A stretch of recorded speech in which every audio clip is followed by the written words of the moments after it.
I can't in my core think that way because I was raised on Star Trek. So I've got this like inherent idealism in me. Like, we'll make it. Jean-Luc Picard will be born and he will save us all. God bless Sir Patrick Stewart. Books. Books. Books.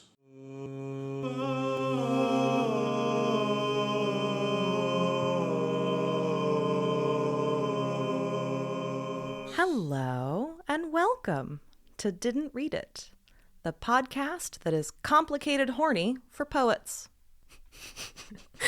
I am your host, Grace Todd, writer, editor, book gremlin, and with me today is new friend of the pod, Jessica Camilli. Hi. Hi. Would you like to introduce yourself? Sure. I'm Jessica. I paint things in Richmond, Virginia, and also sling some beer at Union Market. And you paint beautiful things. And we've used your art on the show before. You did the painting that I used for the...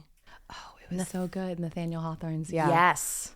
And I saw it. I fell in love with it. I came to bother you, I think, at work. Yes. In a very cool way.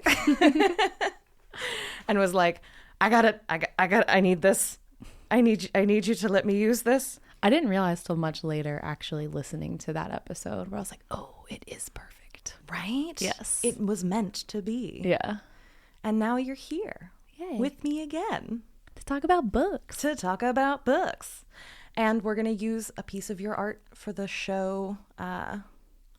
For what's happening right now. Yeah. Cool. And it's going to be great. Perfect. And it's called Mood. Which honestly perfectly summarizes what we've created so far together. It's true. It's just the mood. This afternoon has been a mood so far. And is there a place you would like to direct people if they would like to find more of your... You know, I've done all the things, the website, the Facebook, the TikTok, but Instagram is the easiest, which is why it keeps drawing me back. So just at rapid.eyes on Instagram is the best. Perfect. Yeah, Instagram is bad that way. Yeah.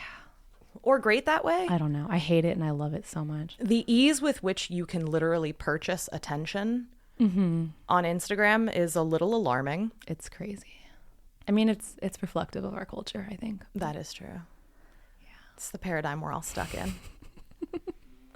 What, hating our culture but not changing ourselves to actually reflect in a better culture? Yeah. Well, no, I mean, I don't know. I think we're changed. Like, you make beautiful art.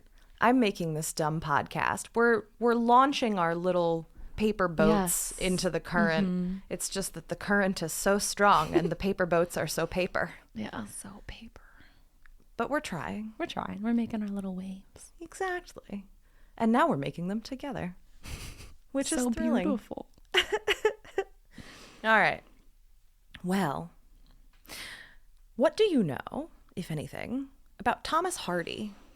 He sounds British. And judging by your taste in books and what I've listened to of this podcast, I'm assuming Victorian era British, maybe poet. Yeah. Yep. More or less. Love it. Well, a poet in his later life, okay. A novelist for a substantial chunk of his career, and less appreciated are his short stories. Oh, I love a short story. Is this a short story? We're doing a short story. Cool. Today, we're going to discuss his short story, An Imaginative Woman.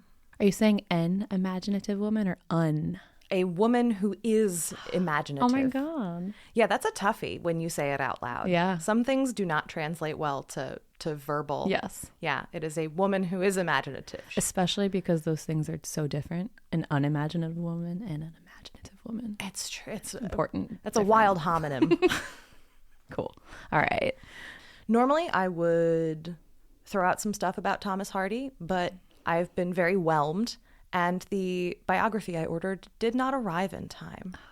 So at some point, we'll do one of his novels on the show. Sure. And then I will do his life justice. I think this will be better. We can intuit things about him just from his work. Exactly. So today we're going to be very much on the page. Okay. And we're going to go on a journey through An Imaginative Woman. We are opening with William Marchmill and his wife, Eva Marchmill. And normally I kind of read the first paragraph or so, but because this is a Victorian short story and because Tom Hardy, bless him, is a verbose motherfucker. Relatable. There's a whole chunk at the beginning that's just describing. It opens with William Marchmill, even though he is not the protagonist. Okay. And it describes that he and his wife they're on holiday. He's looking for a place to stay. It's kind of working, kind of not working. And it just kind of runs through all of, just a paragraph or two of this. And it gets down to a sort of explanation of how Mr. and Mrs. Marchmill coalesce as a couple. And it says, in age well balanced, in personal appearance fairly matched, and in domestic requirements conformable. In temper, this couple differed, though even here they did not often clash, he being equable, if not lymphatic, and she decidedly nervous and sanguine. It was to their tastes and fancies, those smallest, greatest particulars, that no common denominator could be applied. Marchmill considered his wife's likes and inclinations somewhat silly. She considered his sordid and material. The husband's business was that of a gunmaker in a thriving city northwards, and his soul was in that business always. The lady was best characterized by that superannuated phrase of elegance, a votary of the muse. An impressionable, palpitating creature was Ella, shrinking humanely from detailed knowledge of her husband's trade, whenever she reflected that everything he manufactured had for its purpose the destruction of life. Wow. Yeah. So classic gender roles in this so far. Down to him being a gunmaker. Yeah, it's Pew, pew. very symbolic. And she is very artsy. Okay. But he's dragged her off to have a seaside holiday, and they're looking for a place to stay. And the other big thing that Thomas Hardy points out about the dynamic of their marriage kicking straight off is essentially that Ella was so gung-ho to get married that she didn't really think too much about William until after the fact, when it was, one might say, already too late. It's interesting that he's self-aware of that. Yeah, so one of the things that's really interesting to me about this story is that Hardy, the one thing I kind of managed to pick up from his biography is it doesn't sound like he was a particular treat to be married to. Oh, I see. But this story, I think, is so empathetic to Ella and her perspective. And I don't know, it's interesting. And I'll be curious to see what you think when we finish getting through its twists and turns. But I'm ready. Let's do it. We're braced in. But it says that essentially the necessity of marriage kept her from thinking of it at all till she had closed with William, had passed the honeymoon, and reached the reflecting stage. Then, like a person who had stumbled upon some object in the dark, she wondered what she had got. Mentally walked round it, estimated it, whether it were rare or common, contained gold, silver, or lead, were a clog or a pedestal, everything to her or nothing. She came to some vague conclusions, and since then had kept her heart alive by pitying her proprietor's obtuseness and want of refinement, pitying herself, and letting off her delicate and ethereal emotions in imaginative occupations, daydreams and night sighs, which perhaps would not much have disturbed William if he had known of them. I mean, I'm kind of impressed as a male author. That's kind of a poignant, for it's the condition of most women for thousands of years not knowing their husbands before. And one of the things that I think is accurate but very funny is that he points out that William would not be even remotely fazed if he knew that she was like, well, you're lame and uninspiring and I'm bored. Yeah. And he's like, I don't know, you're still having my kids, whatever. I mean, it's fine. Yep. It's awful but honest.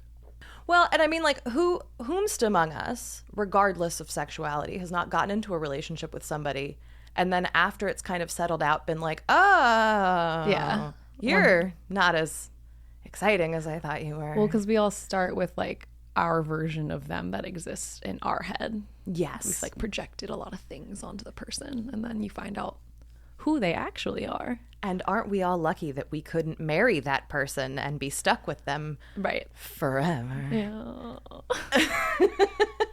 I'm just going to give the author a point for like even being aware of, like even thinking about her point of view. All right. Tally point for Thomas Hardy. So they've gone, and it's, again, this is a very verbose story. And so I'm going to kind of hopscotch through some of the logistics. They're at the seaside. They're trying to find a place to rent. He finds some rooms. He thinks they're going to work. The landlady starts to turn them away because it's not enough space for them and their kids. And she's like, well, 2 of the rooms are being let year round by a young man, and I don't want to kick him out just for the time that you're here. And they're like, it's fine. We'll go find somewhere else to stay. Herp-de-derp. They go back to the hotel. The landlady shows up and says that, good news. He's decided that he wants to take a trip anyway, so you can let all of the rooms while you're here, and he's just gonna go travel. Okay. Easy peasy. They move into this house. They're at the seaside. It's very nice. The first thing that the housekeeper says about the young man who's decided to leave is that he's a different sort of young man from most. Dreamy, solitary, rather melancholy. And he cares more to be here when the southwesterly gales are beating against the door and the sea washes over the parade and there's not a soul in the place than he does now in the season. He's a romantic. I was going to say loner romantic vibes. Love it. Uh-huh. Mm-hmm. And they're moving into the house, and one of his rooms is full of books. Mm. And so Ella decides that it's going to be her room full of books because she fancies herself a poet. I mean, I would have done the same. Right? Yeah, give me the book room for sure. Yeah. Although the way you said that makes me feel like maybe she's not actually a poet. So she claims the room full of books, and she's kind of, you can tell she's already a little bit like, ooh, like this, he has such good taste in literature. And that is when we find out that he is actually the poet Robert True, Trewe, who Ella deeply admires. Is this a real person? And he's totally just fictional in the book. Made up Okay, for the story. Cool. And it says, Ella Marchmill, sitting down alone a few minutes later, after the landlady has left, thought with interested surprise of Robert True. Her own latter history will best explain that interest. Herself the only daughter of a struggling man of letters, she had, during the last year or two, taken to writing poems, in an endeavor to find a congenial channel in which to let flow her painfully embayed emotions, whose former limpidity and sparkle seemed departing in the stagnation caused by the routine of a practical household and the gloom of bearing children to a commonplace father.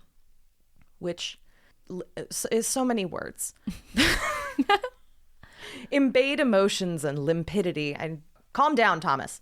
Anyway, so she's been publishing poems under a male pseudonym. Classic. John Ivy. Ooh. And Robert True, also a successful young poet at the time. And she has a particular interest in him because both of them had, in fact, been struck by a tragic incident reported in the daily papers and had used it simultaneously as an inspiration, the editor remarking in a note upon the coincidence, and that the excellence of both poems prompted him to give them together. They were published on the same page. So in a way, they're peers. They are. Even though it's like she can't publicly be his peer. Exactly. Gotcha. So she considers him not just a peer, but aspirational. Mm-hmm. And once they were printed together, she sent him a letter as John Ivy. Sure. Saying, introducing herself, saying how much she admired his work. And he replied to her politely but dismissively. So after they were published together, she starts following his career. And there's a note, there's a narrator's note here that I really enjoy, which is, after the event, Ella, otherwise John Ivy, had watched with much attention the appearance anywhere in print of verse bearing the signature of Robert True, who, with a man's unsusceptibility on the question of sex, had never once thought of passing himself off as a woman. Amazing. Which I just really enjoyed. So she's been following him. He writes her some letters. She writes him some letters. He responds in a way that makes her think that he thinks that she's like a very young man. But it's obvious to her that he doesn't know she's a woman. Right. And then she's dithering with herself. She's in the past, she's dithered with herself about like, do I tell him I'm a lady? But she can't bring herself to do it. And then Robert True publishes a book of poems and it does pretty well. And she publishes a book of poems and it does very poorly. And right around when she publishes the book, she has her third child. Okay. So when the book fails, she is immediately preoccupied with having a baby instead. Yeah. Yeah. And it says that her husband paid the publisher's bill with the doctors, and there it had all ended for a time. So she's a frustrated creative. Sure. With 3 children, a husband that is not sparking joy. Sure. And now she's staying in these rooms that belong to this poet. Right. That she probably has a romanticized view of already. Uh-huh. Yeah. And this just like really gets her juices flowing. We're setting the scene. Yes, exactly. She's all settled in, and her husband immediately starts ignoring her. Classic.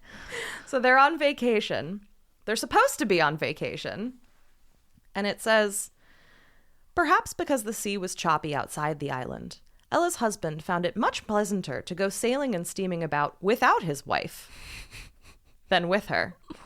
He did not disdain to go thus alone on board the steamboats of the cheap trippers, where there was dancing by moonlight, and where the couples would come suddenly down with a lurch into each other's arms. For, as he blandly told her, the company was too mixed for him to take her amid such scenes.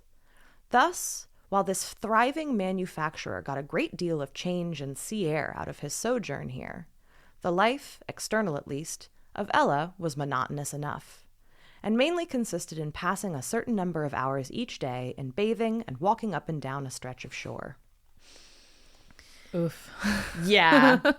So he's brought her on holiday and she's just doing exactly what she did at home, which is taking care of the children and killing time. So the little part about mixed people, is that a hint at classism here and that maybe they're upper class? It's a hint at some kind of class thing, definitely. It is hard to tell. It kind of feels like maybe it's meant to imply that William is a little jumped up. I mean, he's an arms manufacturer. He's in trade. How fancy can the man really be? True. But he's got money. Right. But the other thing is that when he says it's a mixed crowd, it means that there's a bunch of men and women enjoying each other together. Right, which should make him want his wife to be there. Yeah. Too. And Ella is just being left, the extent to which he treats her like a prop. Right. She's just another piece of furniture or another child. I mean, he's like begging her to go run off with this dreamy poet man at this point. I mean, maybe.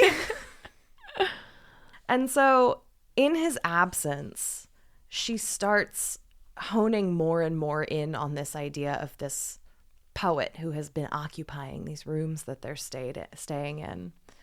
The story has a narrator, a reasonably omniscient narrator, although we don't get everyone's point of view. We get Ella's, we get a couple flashes of her husband's. We don't ever get into Robert True's head at all.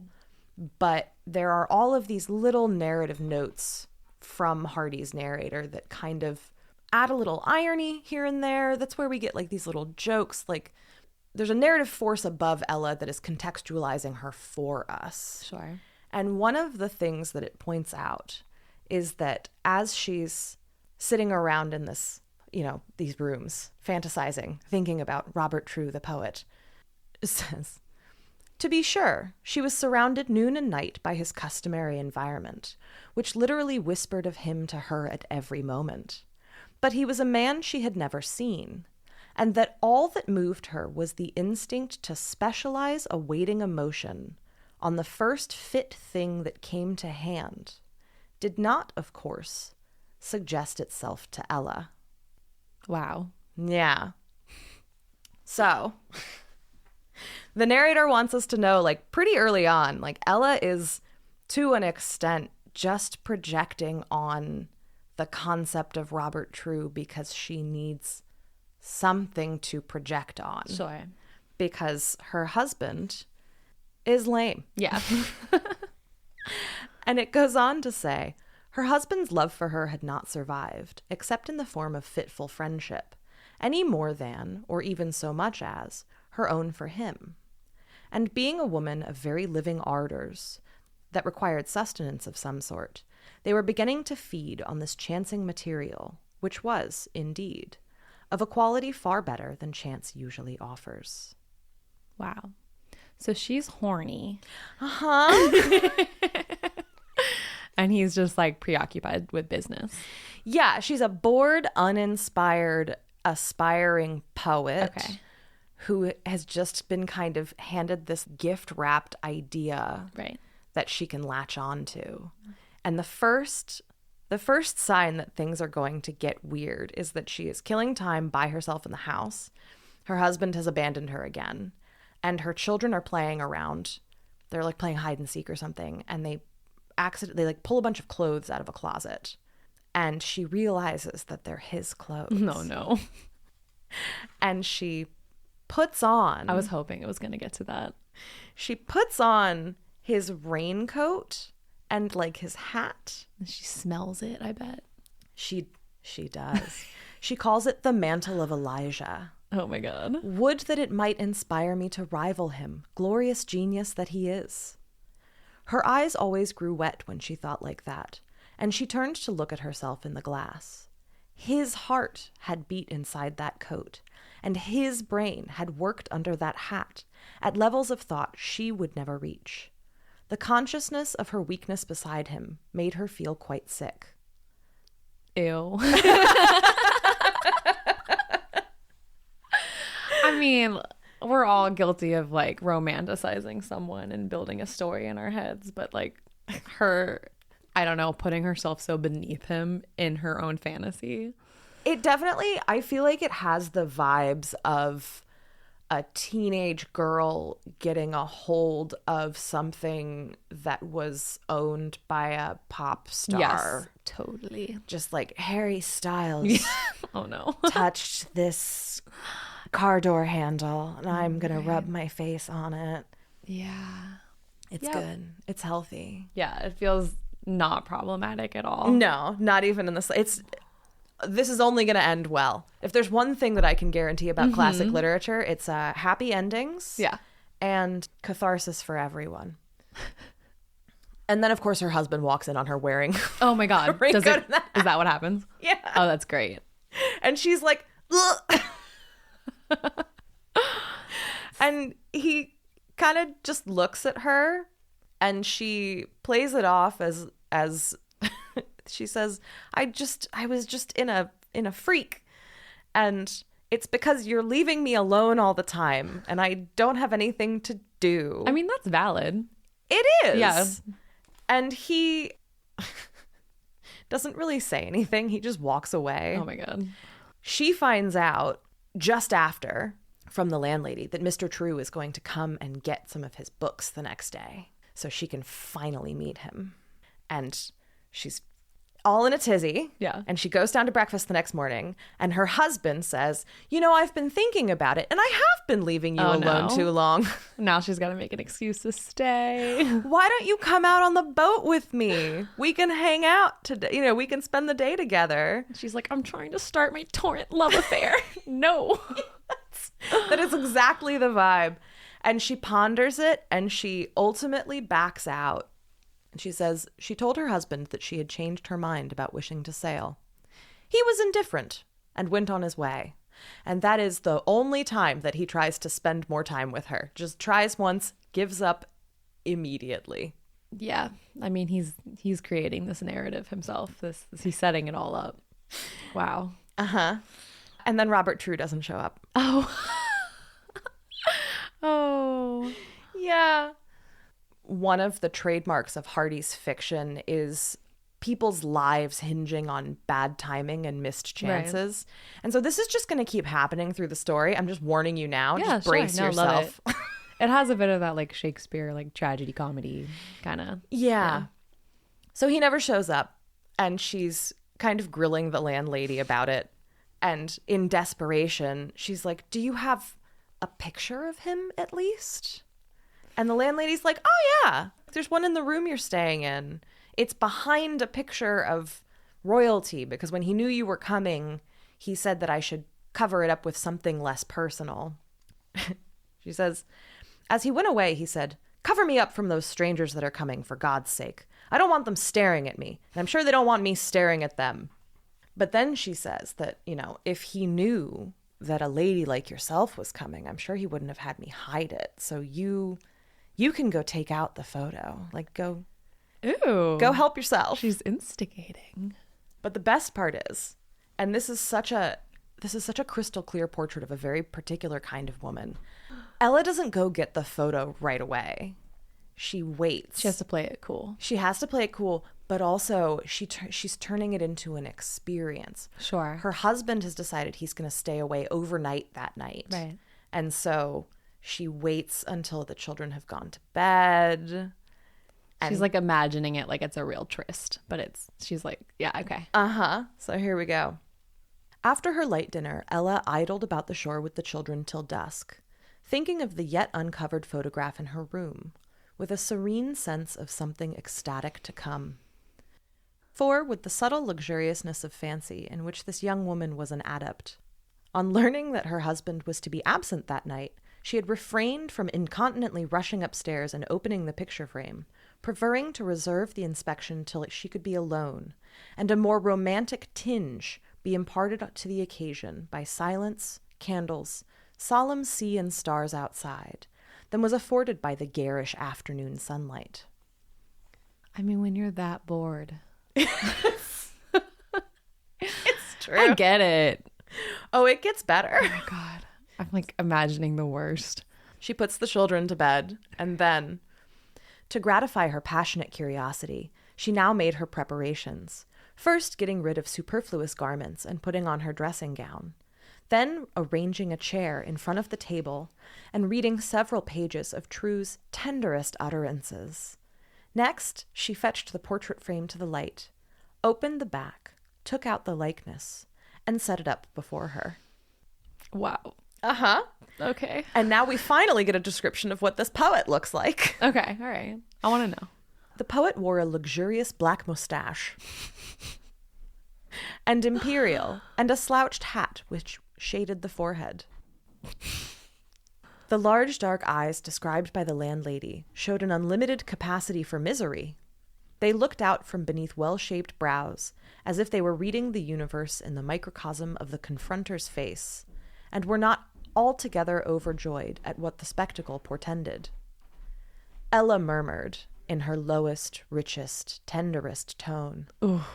"And it's you who've so cruelly eclipsed me these many times." As she gazed long at the portrait, she fell into thought, till her eyes filled with tears, and she touched the cardboard with her lips. Then she laughed with a nervous lightness, and wiped her eyes. She thought how wicked she was, a woman having a husband and 3 children, to let her mind stray to a stranger in this unconscionable manner. I mean, if women didn't let themselves do that, we wouldn't have a society. We wouldn't have made it through like the last 1,000 years of Western civilization. Absolutely not.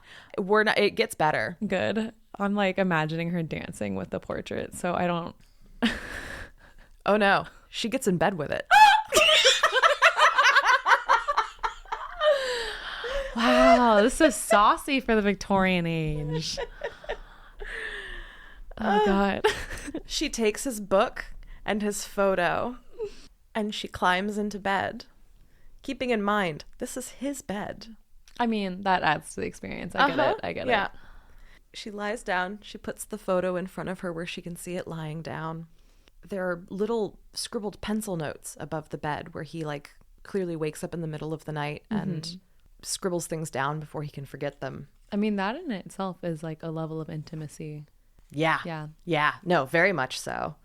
And there they were, phrases, couplets, beginnings and middles of lines, ideas in the rough, and the least of them so intense, so sweet, so palpitating, that it seemed as if his very breath, warm and loving, fanned her cheeks from those walls. Yes, the writing was sideways, as if it would be executed by one who extended his arm thus. This is where his head lay. Yes. And this is how he held his arm. And this is what the light would have been like. And she starts crying and she's kissing the photo and it's very romantic. And then her husband appears. God, he ruins everything. He really does. She can't even have a little alone time. It says, yeah, sorry. Just really. And now her hair was dragging where his arm had lain when he secured the fugitive fancies. She was sleeping on a poet's lips, immersed in the very essence of him, permeated by his spirit as by an ether. And then her husband calls her name and flings open the door with the air of a man who had dined not badly, which means he's drunk. Oh, okay. Yeah. That's like an old expression, I'm assuming. Yeah. Yes. Okay. So her husband rolls in drunk by surprise and says he wants to have sex with her. Ooh. Uh-huh. Well, she's ready. Sorry. It's probably going to be the least unpleasant sex they've had for years, Yeah. one imagines. Yeah. Yeah, he says, I wanted to be with you tonight, which means he expects his conjugal Sure. obligations. The next morning they wake up and he's like, what is this weird thing crinkling in the bed? Ooh. Oh, so he didn't notice at first then. Okay. So he can't, I'm sorry, I mean, should he's have drunk. said this. He's drunk, but Yeah. when he comes in, she panics and just shoves it under the pillow Gotcha. and then I guess forgets to move it. Gotcha. And so the next morning he wakes up and as she's waking up, realizes that he's pulled the picture, he found it in the sheets and it's like, who is this? Wow. And he starts he's like, he makes fun of him essentially. And she gets Defensive of her lover. Yeah. she gets defensive. Is this book meant to be cringy? I feel, whew. That is one of those things that makes me wonder about what am I trying to say? I don't know. I'm trying to see how this would be seen in the time. That's the thing. I don't know how much you are meant to be embarrassed on her behalf. Right. And how much you are meant to just be sympathetic. Sure. I think there is some irony to it. I think we are meant to realize that she is making a bit of a fool of herself. Sure. I also think we are more sensitive now to this kind of thing than they were then. Sure. I still have empathy towards her boredom and Yeah. her night alone getting interrupted by her freaking husband. Well, and also, she's 100% masturbating. Yeah, no, I got that was the intent of that. I was almost going to ask how explicit they get at that time period because I'm always shocked because I have read things and from that era that are pretty explicit and I'm always shocked at that because I don't know, you just think back then as being more proper. Yeah. But it's like nah. The relative explicitness depends a lot on the author and the audience, but it's also a lot of the time it is much more explicit than you realize once you understand the slang and the language of the time. Sure. Yeah.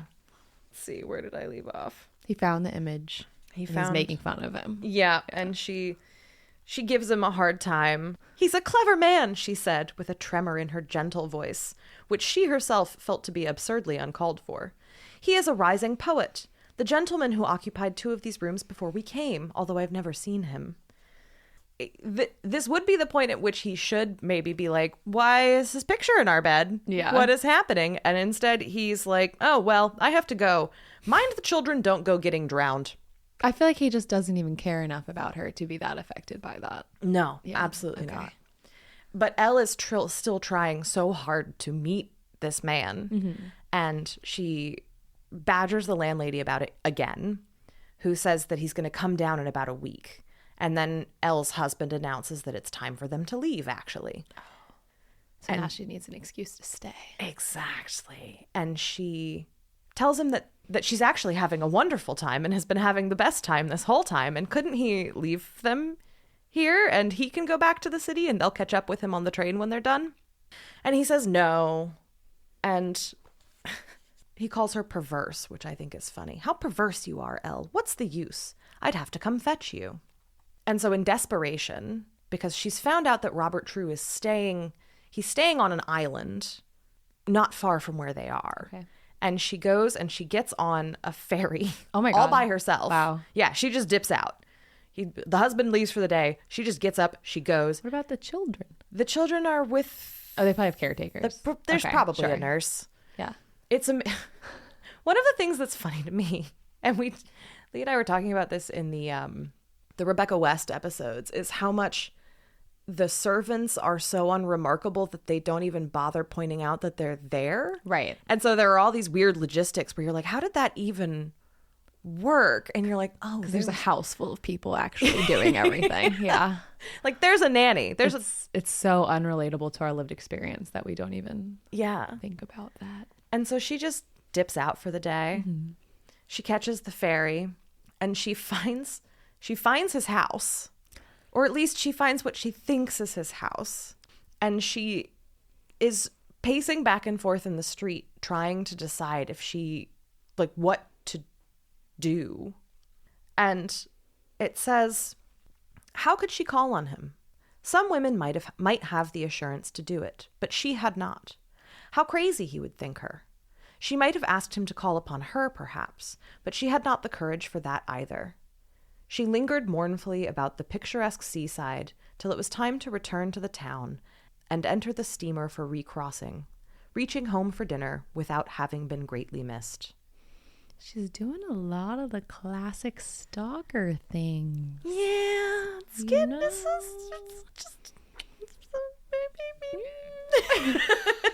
maybe just a little stalkery. Yeah.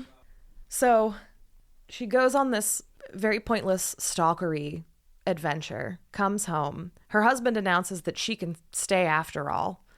But of course, Robert True doesn't show up. And eventually it is time for her to go home. And she's back in her house in the suburbs. Ella's life was lonely here, as the suburban life is apt to be, particularly at certain seasons. And she had ample time to indulge her taste for lyric and elegiac composition. And so she's just sort of mooning about the house, writing poems, exchanging letters with Robert True, although he doesn't know that it's her. She's John Ivy. And he clearly thinks that she's a younger man. Her last ditch attempt is she's trying to console herself with the letters, as if that will be enough, but it's just not cutting it. And she's still writing her poems, and they're frustrating her. They aren't as good as she wants them to be. And she finally figures out that a friend of her husband's is a friend of a guy who is friends with Robert True. Mm-hmm. And she hears at a dinner party that they're going to be traveling nearby. And she manages to, through the editor's brother, like she knows them just well enough that she can send one of them a letter to invite them to stay as they're passing through the country, as they're passing through town. And they say they're going to come. And she is thrilled. And it's going to be great. It's going to be so and then they great. Don't come.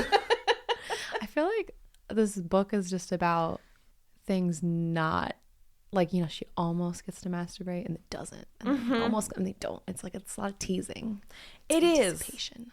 And when I was rereading it today to get ready for this, I was like, this is a difficult story to relay because it's just a lot of things not happening. Right. And then poor Ella being like, I just need to meet this f***ing poet.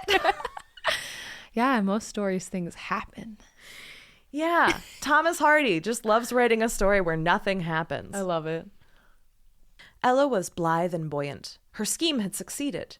Her beloved, though as yet unseen, was coming. Behold, he standeth behind our wall. He looked forth at the windows, showing himself through the lattice, she thought, ecstatically.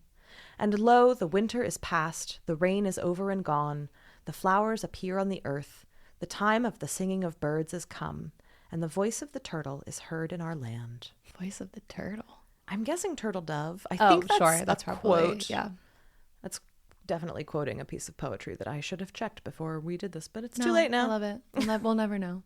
The day arrives, and it says, it was about 5 p.m. when she heard a ring at the door and the editor's brother's voice in the hall.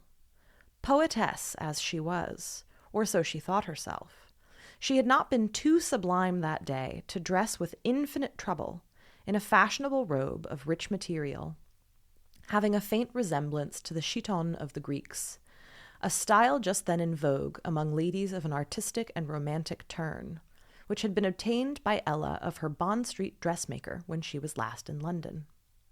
Her visitor entered the drawing room. She looked towards his rear. Nobody else came through the door. Where, in the name of the god of love, was Robert True? Did she say that out loud? Yeah. No. Okay, good. She's saying that in her head. Got it. Okay. Where The is whole he? point of this. And the other guy says he's not coming and explains that the truth is he's a little bit depressed just now and doesn't want to see anybody. He's a very good fellow and a warm friend, but a little uncertain and gloomy sometimes. He thinks too much of things. His poetry is rather too erotic and passionate, you know, for some tastes.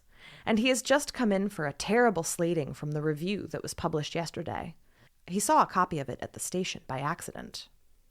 He goes on to point out that True has been absolutely devastated by this scathing review of his work, and that because he's such a loner, because he spends all of his time living out at this seaside cottage with no one to hang out with, that he takes all of these things much more to heart than he would otherwise.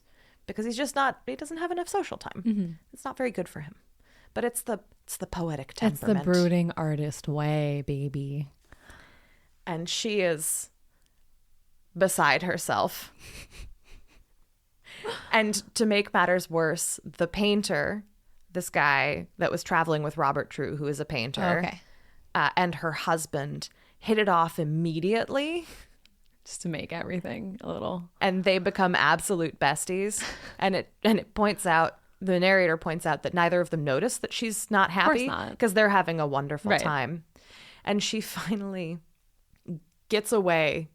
And it says, as soon as she could get away, she went into the nursery and tried to let off her emotion by unnecessarily kissing the children, till she had a sudden sense of disgust at being reminded how plain-looking they were, like their father.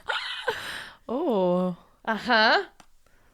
Yeah. So we're getting in dangerous territory here. yeah. So this obsession has now undermined even her relationship with her children. Right. And then immediately, like within a paragraph of that sentence, Robert True commits suicide. Oh. Yeah. Whoa. Yeah. Okay. All right. Wow. I wasn't expecting that. Yeah. So it's a day or two after the painter leaves. Oh my God. From one bad review. Sorry. That's terrible. But... Oh, we're gonna talk about that. Okay. We are 100% gonna talk about that. Okay.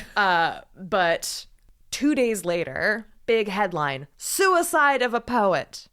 And there's a whole news article about how Mr. Robert True has committed suicide, and it says, readers hardly need to be reminded that Mr. True has recently attracted the attention of a much wider public than had hitherto known him by his new volume of verse, mostly of an impassioned kind, entitled Lyrics to a Woman Unknown, which has already been favorably noticed in these pages for the extraordinary gamut of feeling it traverses, and which has been made the subject of a severe, if not ferocious, criticism in the review. It is supposed, though not certainly known, that the article may have partially conduced to the sad act, as a copy of the review in question was found on his writing table. I'm trying not to laugh because it's mean. It's a serious subject, but I mean, he's a fictional poet. Sure. It's just, we've all known so many people that are like, you can't go into the arts and not expect criticism. That's like, you're putting yourself in that position. Uh-huh. Yeah. Yeah.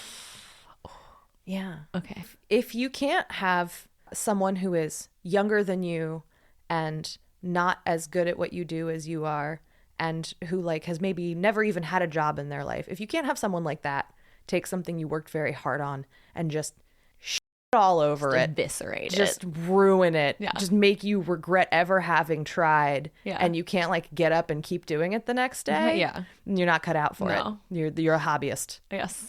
Yep. That is We're the drawing difference. the line there. And so they publish the article, and then the next thing that they publish after the inquest is his suicide note. Oh my God.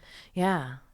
And one of the things that it says is, I will not trouble you by giving my reasons for the step I have taken, though I can assure you they were sound and logical.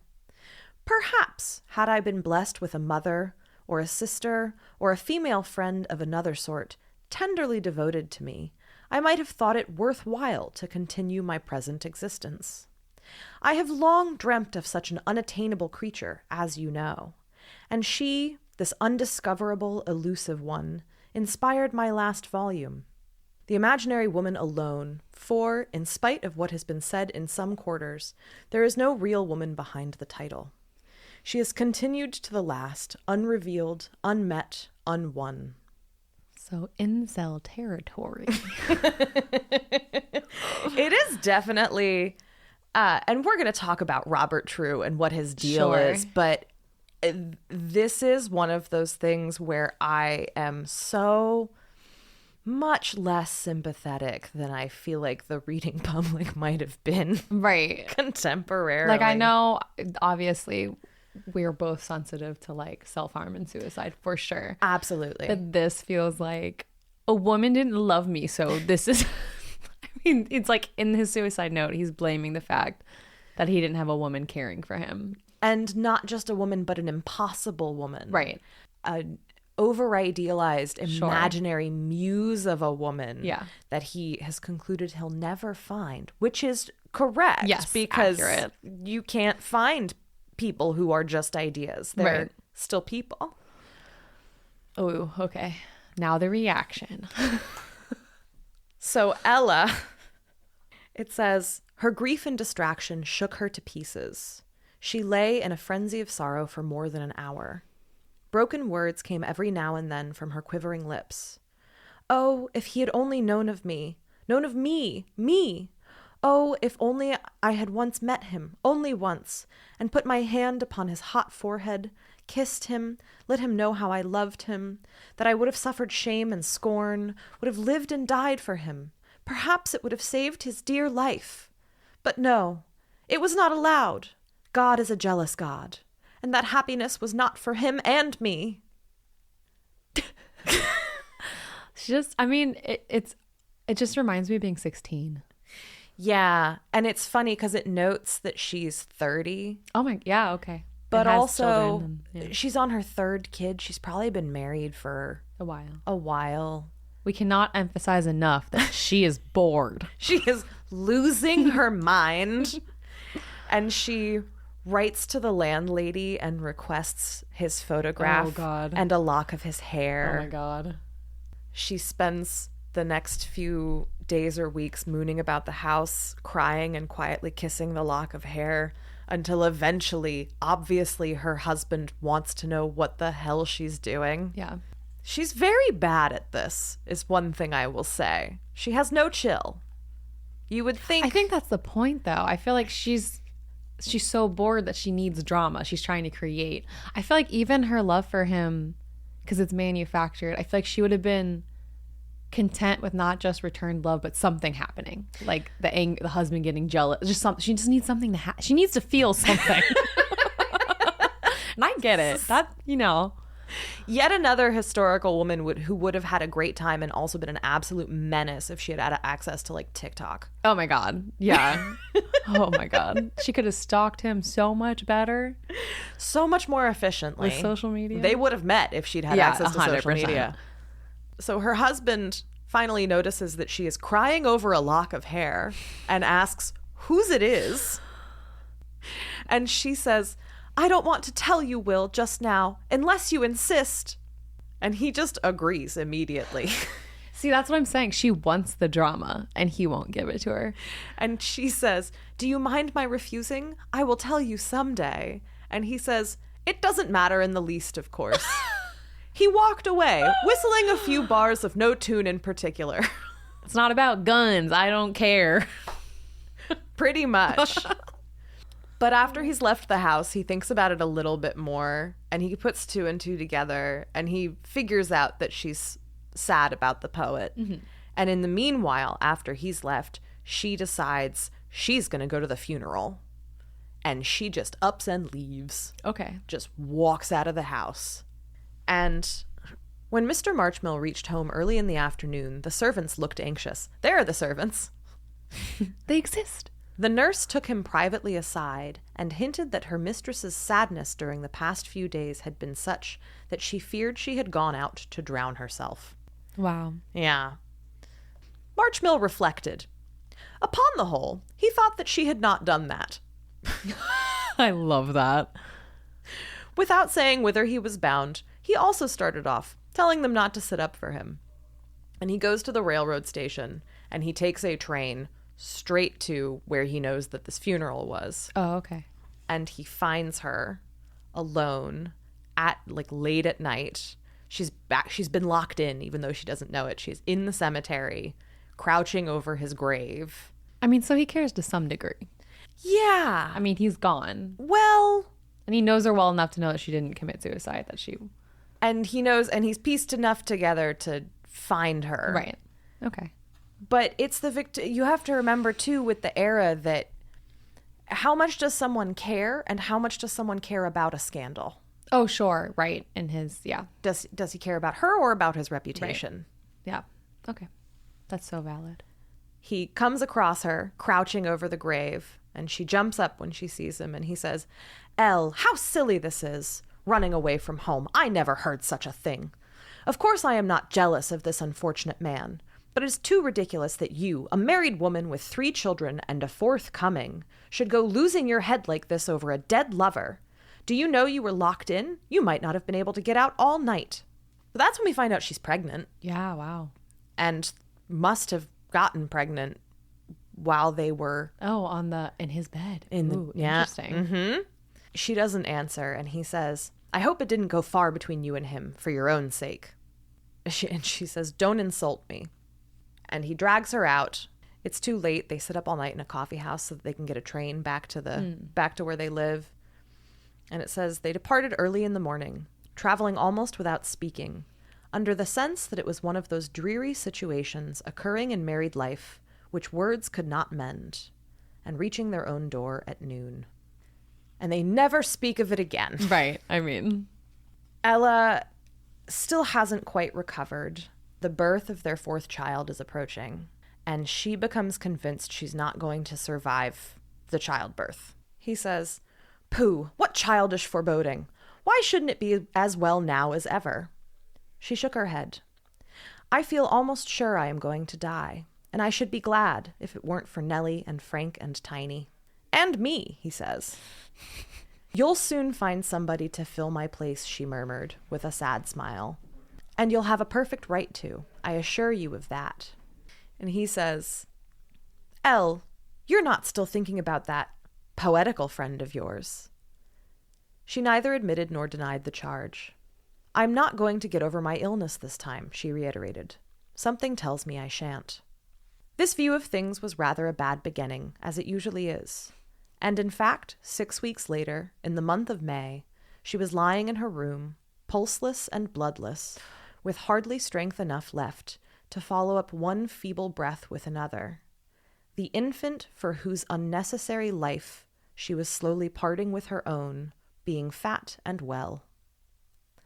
Just before her death, she spoke to Marchmill softly. "Will, I want to confess to you the entire circumstances of that, about you know what, that time we visited Solensea. I can't tell what possessed me, how I could forget you so, my husband, but I had got into a morbid state. I thought you had been unkind, that you had neglected me, that you weren't up to my intellectual level, while he was, and far above it. I wanted a fuller appreciator, perhaps, rather than another lover." She could get no further then, for very exhaustion, and she went off in sudden collapse a few hours later, without having said anything more to her husband on the subject of her love for the poet. William Marchmill, in truth, like most husbands of several years' standing, was little disturbed by retrospective jealousies, and had not shown the least anxiety to press her for confessions concerning a man dead and gone, beyond any power of inconveniencing him more. But, and this is the end, when she had been buried a couple of years, it chanced one day that, in turning over some forgotten papers that he wished to destroy before his second wife entered the house. He lighted on a lock of hair in an envelope with the photograph of the deceased poet, a date being written on the back in his late wife's hand. It was of the time they spent at Solentsea. Marchmill looked long and musingly at the hair and portrait, for something struck him. Fetching the little boy who had been the death of his mother, now a noisy toddler, he took him on his knee, held the lock of hair against the child's head, and set up the photograph on the table behind so that he could closely compare the features each countenance presented. By a known but inexplicable trick of nature, there were undoubtedly strong traces of resemblance to the man Ella had never seen. The dreamy and peculiar expression of the poet's face sat, as the transmitted idea, upon the child's, and the hair was of the same hue. "I'm damned if I didn't think so," murmured Marchmill. "Then she did play me false with that fellow at the lodgings. Let me see. The dates. The 2nd week in August. The 3rd week in May. Yes. Yes. Get away, you poor little brat. You are nothing to me." Oh, the end. I love a short story. It always leaves so much like, oh my God. It's like, oh no. Poor kid. Poor Ella. Poor everyone except Marchmill. But see, that's what's interesting, that this was written by a man in the time, because it is really sympathetic to the women's plight in general. Mm-hmm. Huh. I think overall the story is very sympathetic to Ella. Yeah. And what's more, and I was doing a little bit of academic reading around the story, and one of the things I found was an essay called Imagination, Poetic Creation, and Gender in Hardy's Imaginative Woman. And one of the things that the author, Michael Ginsberg, wherever you are, Michael, you did a great job. I hope your degree from Northwestern is serving you well. One of the things that Ginsberg points out in this essay is that a lot of the critical reception around this story assumes that Ella is a bad poet, but that's not actually what the story says. And that's not actually on the page. It says that she's not very well appreciated, but she is getting published and probably would be, how do I say this? It doesn't mean she's not talented. Right. She just doesn't have the time and bandwidth that a man would. She's got kids. She's got kids. She's also bored. Yeah, she's so bored. Like one of the things people I think don't appreciate enough about the arts is that you have to live. You have to have an existence, right, in order to make art that is worth a damn. Right. And she's rotting away in a house. And this is the most exciting thing that ever happens to her, and then she dies. Well, I think the author does a good job of creating that space of, she wants to be this imaginative poet, but she doesn't have stuff to like honestly feed that.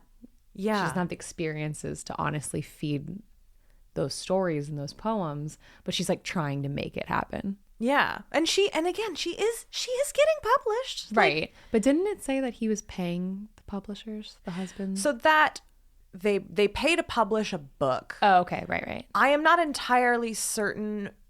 The Victorian publishing industry was a little different. Okay.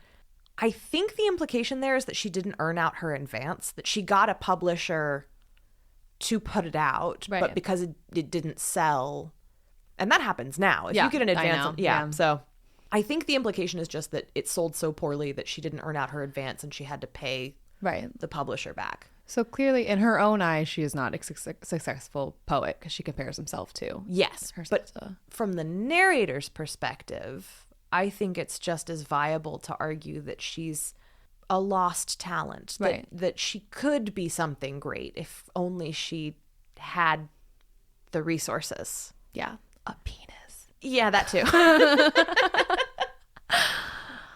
And it's interesting you mentioned that the author himself was maybe not the best husband. I get that impression, yes. And I can't wait to revisit Tom Hardy and do a proper. But there was a thing that I was reading that was about one of his wives. They were like pretty estranged by the time she died, and he wasn't very attentive. And then she died, and he like wrote a bunch of poems about how sad it was that she was dead. Oh, God. So, you know. Yikes. I definitely think it feels to me like Robert True is Thomas Hardy calling himself out. Right. It feels like that. I was shocked. I thought this was going to feel more like, you know, the wife is just nagging. Or you don't know. Like the roles, it feels a lot more, yeah, like you said, it just feels more feminist than I was expecting of a man of the Victorian era to be writing. Yeah. And that's part of the reason I wanted to talk about it, because I think it's a very frank assessment of two artistic people who have been given different resources but are both being undermined by the gender roles that surround them. Right.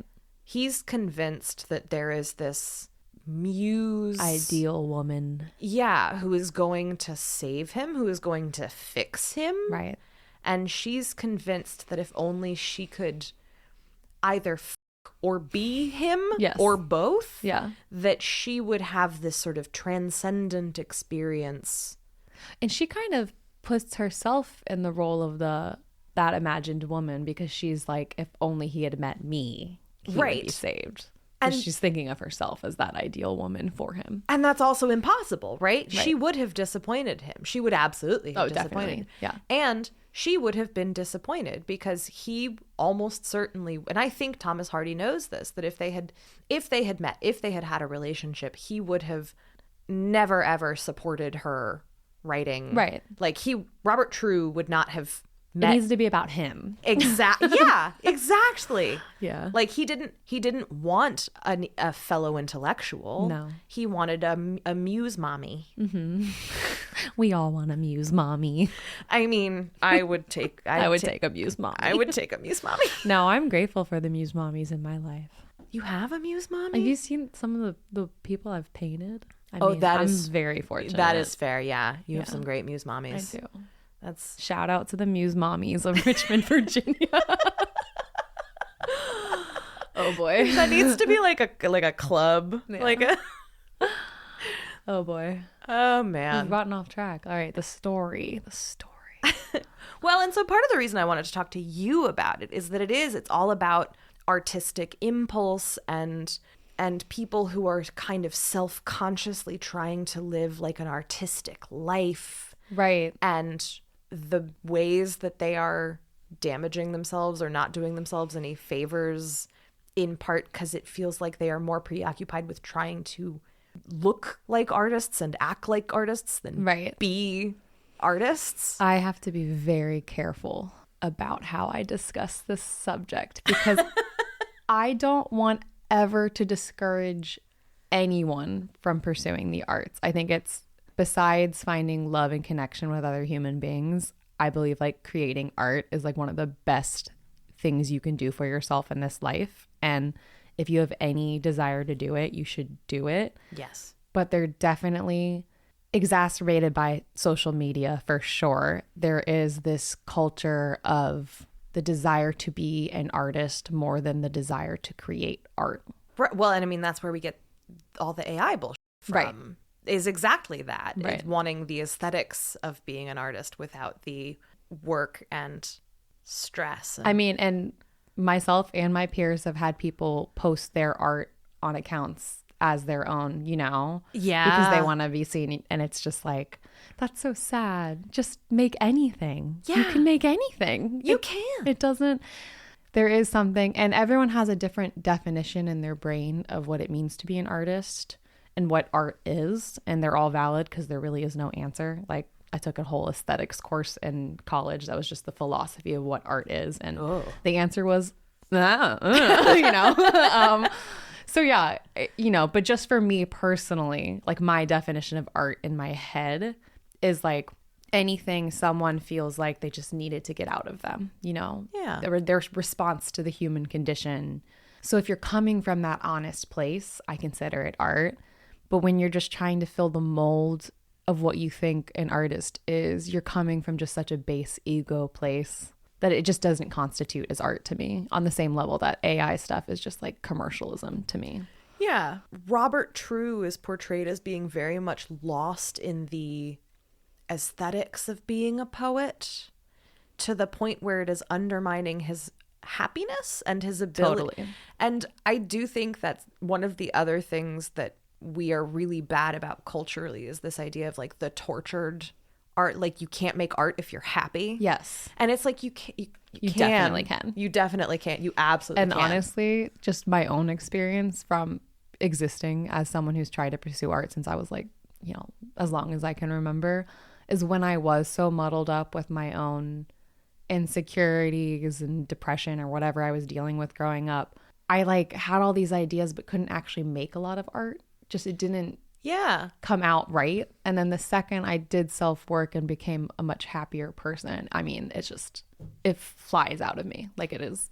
Well, because it's logistics as much as anything. Sure. It takes like, you just need to be like organized, and you need to be able to like get up in the morning and like eat a granola bar and go sit down and do a thing. You have to get out of your own way. Yeah. A lot of people blame circumstance. And I mean, I know artists who work like 70-hour work weeks in a different field and then come home. I mean, I used to live with an artist who worked a factory job. They would leave at like 5 a.m, get back at like 3 p.m, and then spend the rest of the evening working on art. Oof. The end of the day, you're just getting in your own way in your head. You set these barriers of expectations and you are preventing yourself from making art. and if you are taking some of the very limited time that you have and spending it going out of your way to live the aesthetics of being a poet instead of actually just writing the poetry. Right. And that's interesting, bringing it back to the story, because I feel like she is living so romantically in her mind as a poet and putting all this energy into this like fake romance. Mm-hmm. Whereas if she had just committed to taking everything she was experiencing and turning that into poetry, you know, and this is being said by someone who has the luxury of doing whatever I want with art. I understand that the time period, I mean, she's using a fake male name. There are restrictions on what she can do. Yeah. But still, I feel like that would have led to more success in the field. I think so. And I think these are two talented people whose lives were ruined respectively by the roles that they were thrust into, but also by their own inability to see around or past those roles. Because especially if you think about it, there's the whole thing where she takes the ferry to go stalk him, like pace around in front of his house. And it says that when she got back, nobody missed her. Right. I mean, that would have been a great poem. She had, right. But one of the things that's folded into the story is it really feels like she had more flexibility and free time at her disposal than even she thought she did. Right. She could have been spending more time living a life of the mind. Right. But she needed someone to see her doing it. Mm-hmm. It's interesting that she thought like she needed him and he needed this idealized thing. It's exactly what I was saying about you get in your own way with creating art. If they created both of their own barriers. Yeah. We all do that. We all got those rat brains. Except for those of us who are the husband. Yes. Who he's like, you know what? I make guns. I don't need anything else. I'm good. I make guns. I'm fine. I'll move straight on to wife number 2. Just all gonna good. have a bunch more kids. Mm-hmm. Gonna get drunk. Gonna leave my wife at home while I go boating. What more do you need? Watch couples romantically dance together while I stand by myself on a boat. Giving everybody... He seems like a finger guns guy. Yeah, oh, totally. How could you not be? Like, in the modern era, I feel like he's a finger guns and Bermuda shorts guy. Yeah. He's like a take the whole family to an all-inclusive resort once a year. Has the luxury to be unbothered. Like, why... He doesn't need to think about those deep things. Just does not care. I will say a guilty part of myself. I just feel like who hasn't fallen in love with the like brooding artist type that they've created? I know. No, it is so sympathetic. I mean, whomst among us has not dated or slept with or obsessed over somebody because they were just like the perfect kind of sad. Yeah. So And deep. They were so deep, and they told us that we made them happier. Right. And we were their Muse Mommies. And We all just want to be somebody's Muse Mommy. I think so. Deep down. It's that ego, baby. Oh, God. Well, because the only thing, especially if you are young and insecure and you don't feel like you can be the artist, the only thing better than being the artist is getting to like live in the glow of the artist and convince yourself that like they've adopted you the way that like feral children are adopted by a pack of wolves, where you're like, I'm special. Yeah. I'm different. I feel like that's the main theme of this book, whether or not he intended it to be. At least that's what I'm taking as the theme of this. Like, it's so impractical. They're both so impractical. They're both so impractical. Yeah. And I think too, like, one of the other things that I do know about him is that he wanted to be a poet. Oh, the author, of course. Yeah, Yeah, Thomas That's Hardy. what- I thought of him as a poet, and you said later in life. So he wanted to be a poet, but poetry doesn't pay the bills. So he Right. became a novelist. So he's primarily known as a novelist because the novels sold well, but they weren't. He never considered himself much of a success, even though he actually became quite famous and wealthy. Classic art story. Classic art dude. Yeah. But he was obviously very well versed in the like boring, unflattering, practical grind that it takes to succeed at any creative endeavor, and how like it's just not atmospheric at all. Like writing a novel sucks. It's a lot of work. It takes forever. It's not cute. And so I think he understood very, very well the dichotomy between the romanticized perception of the artist and what it takes to actually succeed. Mm-hmm. And I think this is him giving himself a hard time. Yeah. To no small extent. I can see that. I mean, we all have to pay the bills, you know? The bills got to get paid. So you see him as he's put the, what's the poet's name in the story? Robert True. Robert True. That's like an extension of himself. Yeah. Although I feel like the husband is a more realistic mirror of himself, if what we think to be true of him and his characteristic of his. I think the husband is kind of the stand-in for the reading public. Oh, that's a cool take. He's just sort of there. Right. Yeah. Yeah, he is really, as a character, he's just there. He's unmoved by the emotions and the suffering of the people around him. He just kind of, he wants his entertainments. He wants his wife and his children and his house, and he just wants to go to bed at the end of the day, and every once in a while he wants to have sex with his wife. It's a weird thing where I feel like, and obviously it's not the case for everyone of this era, but it does seem like he wants the idea of a wife and children more than he actually wants a wife or children. Yeah. It's just like what you're supposed to do, so he did it. And I guess that's especially interesting too if you parallel it with so you've got Robert True, who's got this ideal Muse Mommy, and you've got March Mill, who's got this idealized wife figure who has no thoughts or feelings of her own. And there's really no space in there for a three-dimensional living, breathing human woman. Right. Anywhere. There was no winning in this era for women. No. Oh. Unless the only way to succeed at being a Victorian era woman was to be a rich widow. Yeah. And even then it was dodgy, but that was your best bet. Definitely. She should have poisoned him. Yeah. Oh, totally. Yeah. When they were in the seaside. Yeah. Yeah. That would have been great. And then she should have poisoned Robert True. And then she should have stolen his identity. I was going to say. That would have been a fun plot twist. What is that? The talented Mr. Ripley? She should have talented Mr. Ripley'd Robert True and just stolen his career. That's the thing. I think I'm trying to see how I feel about it, because obviously you're supposed to. I do feel sympathy towards her, but I don't relate to her. Like, I'm not in the duration of the story. I wasn't like putting myself in her place, because like I would never just be like, I don't know. She's not relatable to a modern woman, because she's still putting herself so below the guy that she's like looking up to. Or maybe I'm just conceited and I would like, even my art heroes, I'm like, I can do that too. There's no, I think I can relate to her as like an avatar of my insecurity. Okay. Like, I can't relate to her as like a one-to-one parallel with my whole self. Sure. But I feel like there's a little Ella in my head somewhere that looks at more talent. And it's not as gendered, obviously, as Sure. it was then. But there's a little Ella in my head that looks at people who are very, very successful at the things that I want to be successful Sure. at. And I just want to, like, you're just like, well, maybe I could just fold myself inside of them. Yeah. And then I could stop having to try so hard. Yeah. I don't know. I kind of love the trying hard. The trying hard is what makes it worth it. It's one of those things where I've had people like ask advice for art stuff, and it's just like, it's just work. You just do it a lot. You just keep doing it. You got to find a way to love the work, and then you just got to work a lot. Yeah. That's it. Yep. Yep.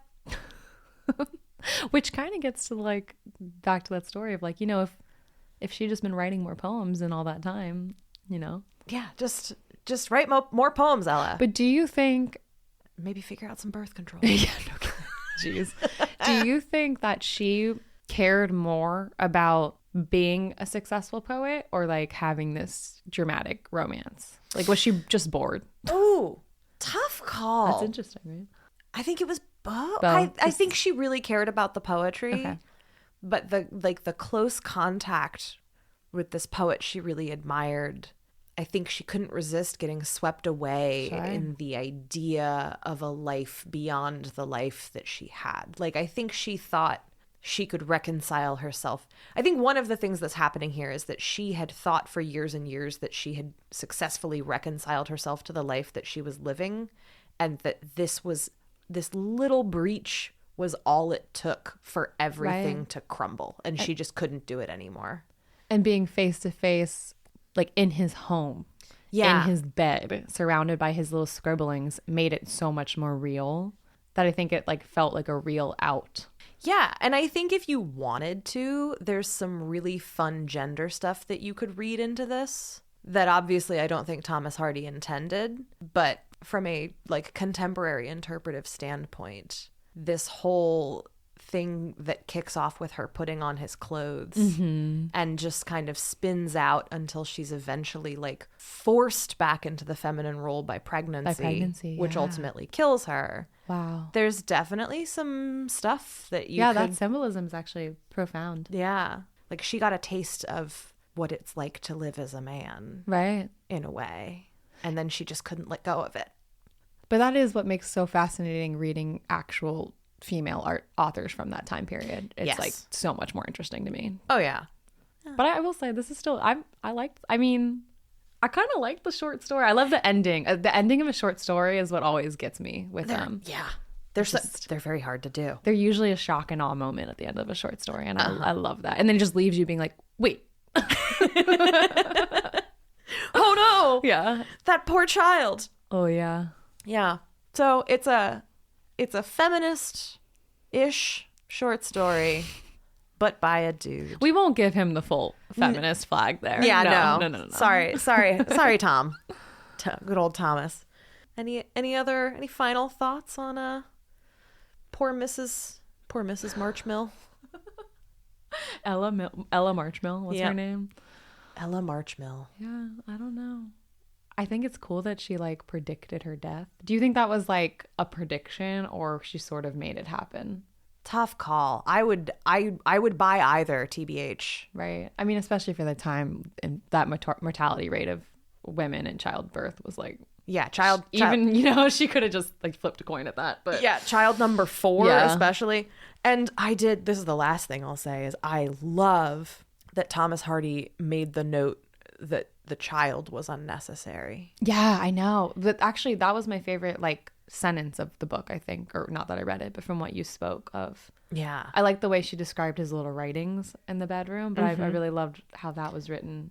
It's just like, ooh, you're like, yeah.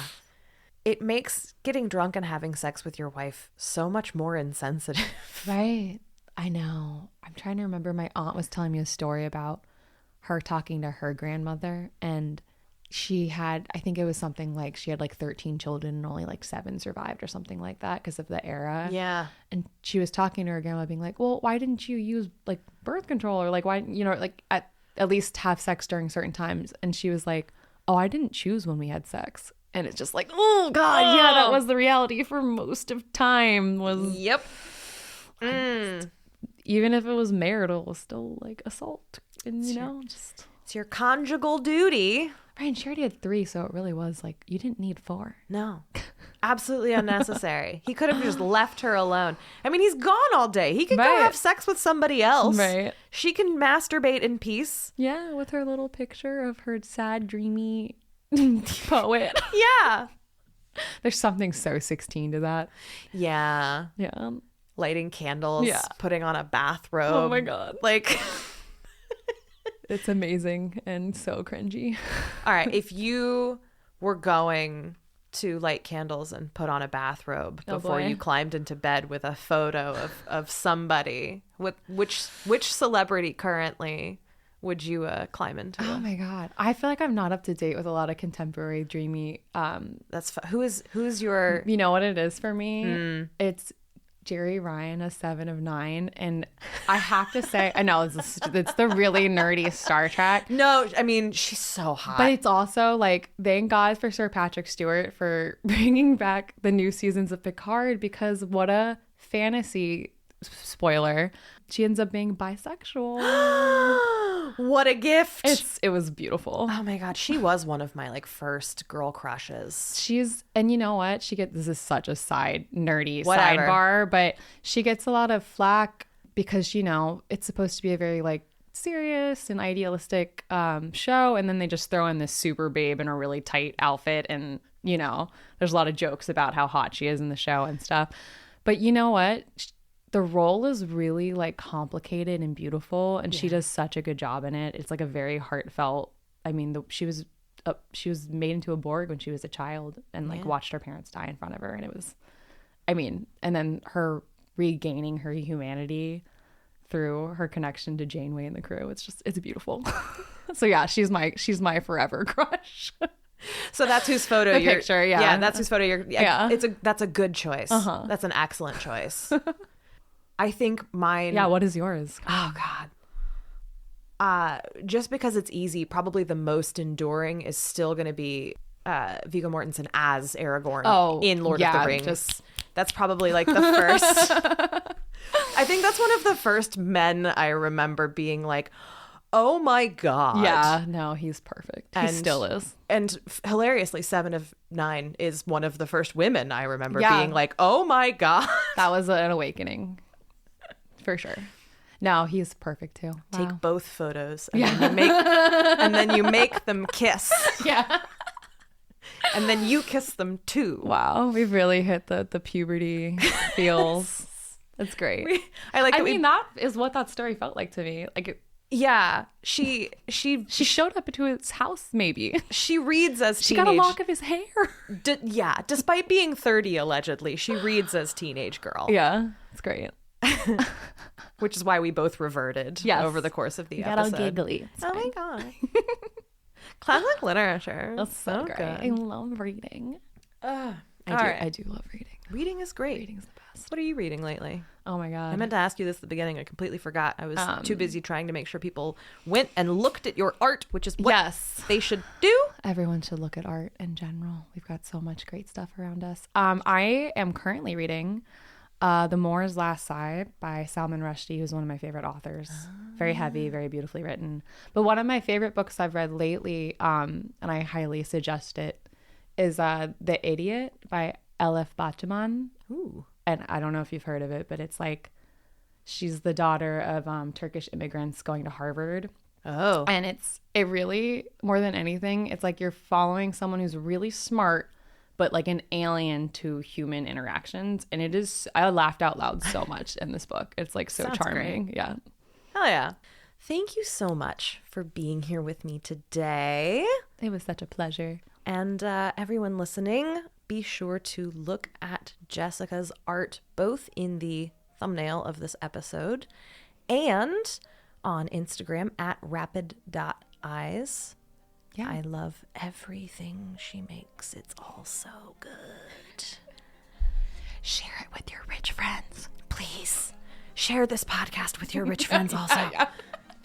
We need more rich friends.